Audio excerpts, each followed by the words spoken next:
In my last camper build video, I installed a 10-gallon water tank, connected a water inlet and air vent, and upgraded the pump tubing to handle high pressure. But this week, I'm going to start on the outside of the camper. I want to put a fresh coat of paint on, but first I need to remove all of the trim and tape up the windows and doors. I got a couple of samples of different shades of khaki. On the left is khaki moss, and on the right is khaki bronze. And I took an informal vote to see, which shade most of the people liked, and pretty much everybody voted for the khaki bronze. So that's what I'm going to be going with. All right, all the trim is off. I've got all the permanent components taped off, the door, the window, the light, and I've removed the water inlet and the power inlet over on the right hand side, just so that it's easier to paint around that. But looking at this, maybe I'll just leave it like this and we'll call it camo. What do you guys think? All right, I decided against the camo look, and I ended up putting 2 coats of paint on this, so that's all done. And I did leave the roof white, and I will be adding roof coat later. But for now, I want to seal up all of the seams along the top with butyl tape, so that's what I'm going to do next. Okay, I've got the white butyl tape laid down, and I will be adding some drip cap to the top sides. So because of that, I'm going to be adding some black butyl tape on the edges, so that'll blend in better. Man, I tell you what, this butyl tape is really unforgiving. It's so sticky. Once it starts to bind up like this, you just gotta cut your losses and move on. Lucky for me, I was at the end of what I was taping, so I was able to cut it off in the proper area and without having to redo anything. I only ran the black butyl tape down the edge long enough to match up with the length of the drip cap. I don't have enough of the butyl tape to go completely around the entire table or trailer, but I might add that later down the road. I'm using 10 snips to cut the drip cap along where it bends, and I'll butyl tape the bends and on the inside edges as well. Okay, it's probably tough to see here, but I did butyl tape the drip cap cuts at the bend, and I also added a security screw that goes through both of the overlapping pieces. And I painted the screws black before installing them, just so that they would blend in a lot better. All right, everything's all sealed up and put back together. You might notice that the bottom of the lower section in the front did not get any new paint, and the lower seam is unfinished as well. Both of these areas are going to be covered up by black diamond plate, so I wasn't worried about finishing those.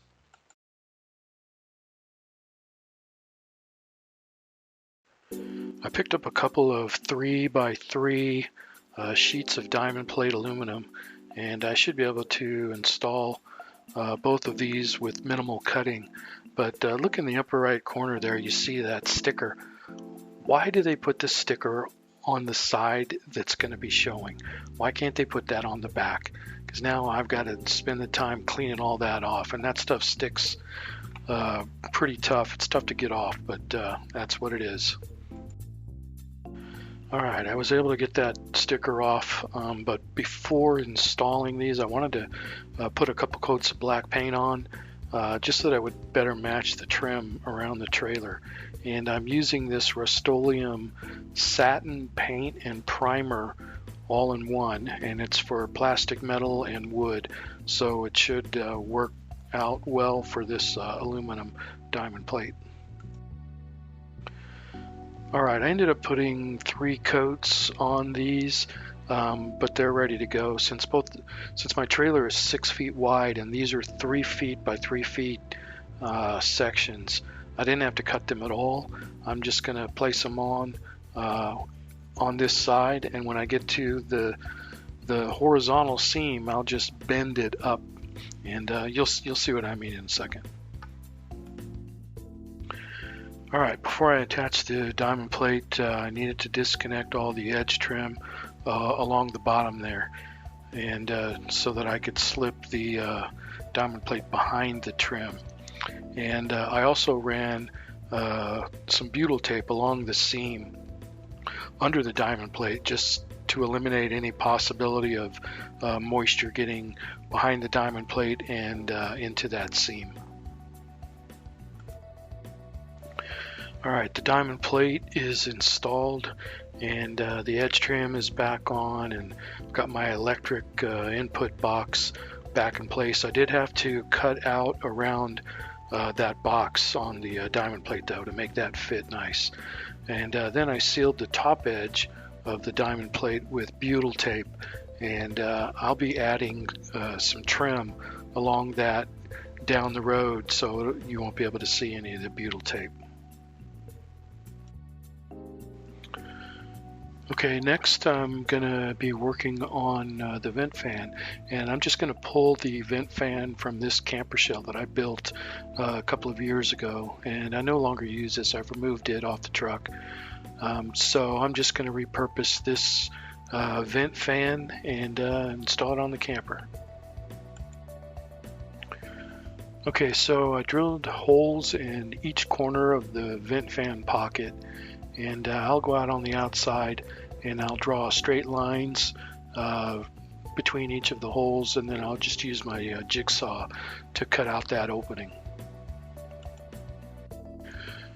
The opening's all cut and waiting for the fantastic fan, and you can see here where I previously ran wires to this location. I had them tucked in when I was cutting so they wouldn't get damaged, but pulled them through, and here I'm just waiting to install the fan. Alright, this is a pretty nice fit. I've got about 1/4 inch of play on all 4 sides, and also there's plenty of excess wiring on both the fan and the camper to connect up these the connections, so it should be pretty simple.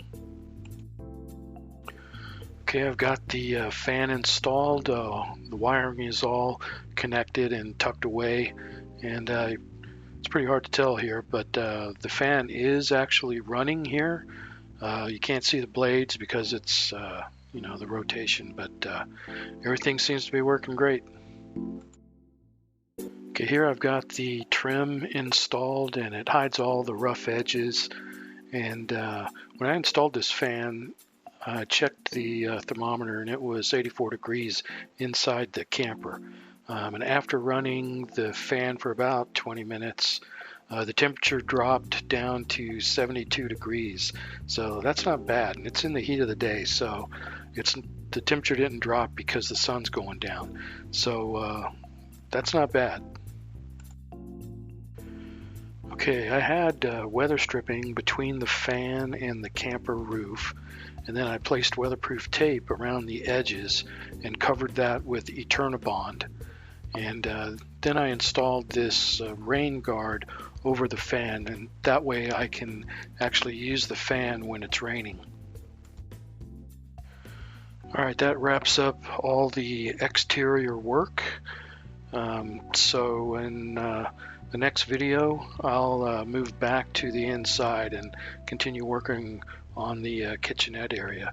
But that's going to do it for this video, so I'll talk to you guys later.